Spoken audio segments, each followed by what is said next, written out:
So this morning, my daughter wanted me to transfer her old phone over, which is a track phone, to the Verizon phone. And basically, I tried doing it, it wouldn't do it. And I think partly because the Verizon phone has been marked down considerably.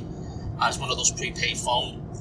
But somewhere in the little fine print, it said that you cannot bring it to another carrier for at least a year until you activate it and use their service for a year. And it makes a lot of sense because they're taking a hit, they're taking a loss on these phones. So these are prepaid phones, they probably value at $200. They sell them for around $69. And they're hoping that you stay with them for a year with a monthly payment plan of maybe $60 to $80. So they make the money's worth, make the money back. Anyways, the lowest plan on Verizon is $40 for a smartphone. Verizon do not have smartphone for, do not just have minutes and texting for smartphone. They require that you buy data. And so the lowest one right now currently is $40 for 2 gigabytes with unlimited texting and voice calls. So it's $40, which is not a lot, but it is for a 10-year-old, and it's a lot for someone who's self-employed like myself and who's just struggling to pay from bills to bills. And anyways, I told her that she needed to work for her money.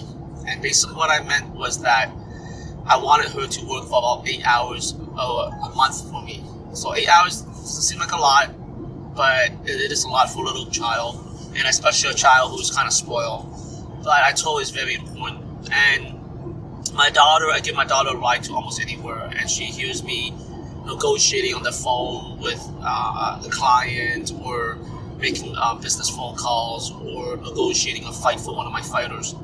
And she hears and she sees how hard I work just to earn a few dollars.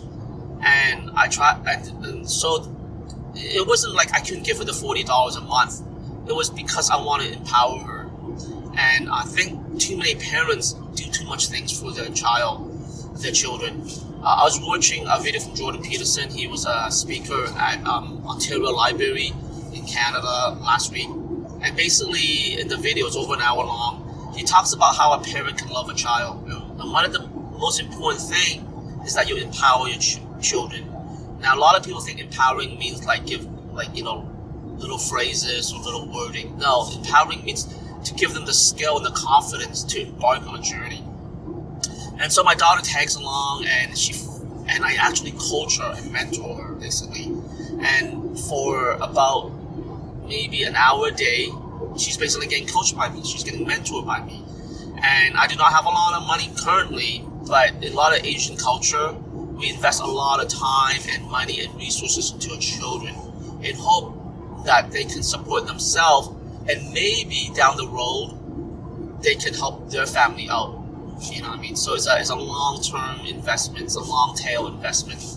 So, getting back to my point about wanting my child to work.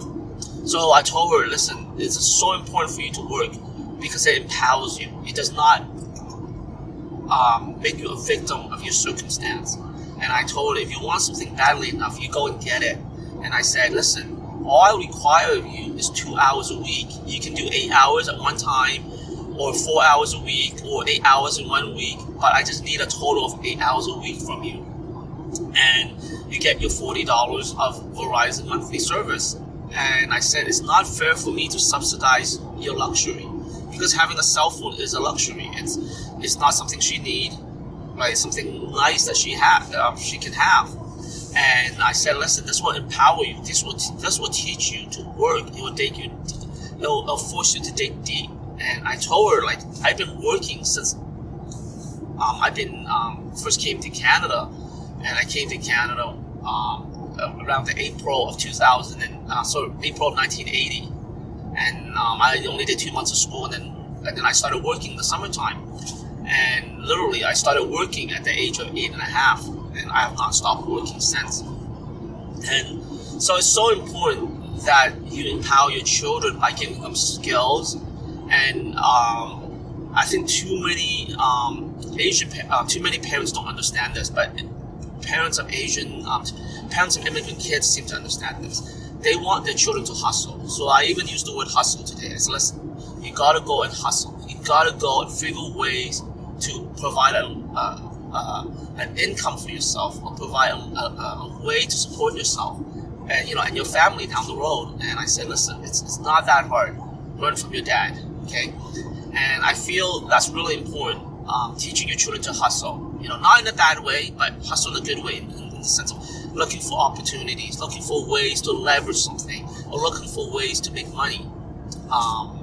In a legal meaning, within the confine of the law and societal moral confine. You know what I mean? Anyways, I hope you guys like this video. Just a recap: teach your children to hustle. Teach your children to dig deep. Empower them at a very early age. That if they want something, they go and get it. But it's a fair play. They have to play properly within the law system. So in other words, they cannot break the law. Okay, and all I want my daughter to do, for example, at the gym, is to help me pick up or put stuff on eBay or clean my car. I mean, I'm constantly on the go to the point where my car is falling apart, my gym's falling apart. It's just, there's mess everywhere, and she can help me do that. And your children will give you resistance, because it's very normal for the human mind to be lazy.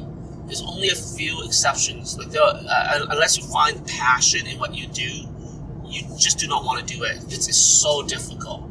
And make sure that your children know how to hustle. It's one of the most important skill that you can give them, and that's a skill that will stay with them for the rest of their life. All right. Hopefully this video you find interesting, and I will talk to you guys later.